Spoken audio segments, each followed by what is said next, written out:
Talking together about organ donation helps make a healthier community. Here's how. Every person is dealt a different hand in life. When a person's organs are healthy, they can live a normal life. Sometimes people become sick because one or more of their organs are not working like a healthy person's.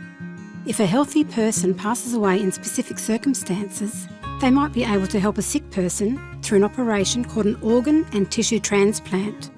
Many Aboriginal and Torres Strait Islander people wait a long time for a transplant as organ donation is less common in our culture.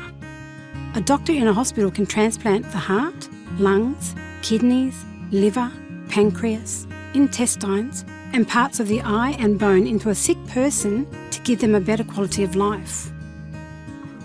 How and when does organ and tissue donation happen? A person can donate organs and tissues if they pass away in very specific circumstances. A healthy living donor can donate a kidney for transplant if they choose to. A transplant is only possible if a person has registered to be a donor or if their family believes they would be happy to be a donor. It's important your family know your wishes, so it's a good idea to start the yarn about donation with your mob when you sit down for a feed, talk about getting a licence, at cards, when talking about a will, or talking to a health worker. Where can I register? The Australian Organ Donor Register is a list of people who have decided that if they were to pass away suddenly, they would like to give their healthy organs to people who are very sick and need them. You can add your name to that list through your MyGov Medicare online account at a Medicare office or through the website donatelife.gov.au. Anyone can register to be an organ donor. People 16 years or older can register to be a donor. People under 16 years can still donate if their family supports this. What happens if someone who hasn't registered to be an organ donor passes away? Sometimes if someone passes away suddenly and they are healthy, the doctors will ask the family members to decide if they wish to donate their loved one's organs and/or tissues. Family members don't have to decide straight away and can talk to other family and friends about what to do.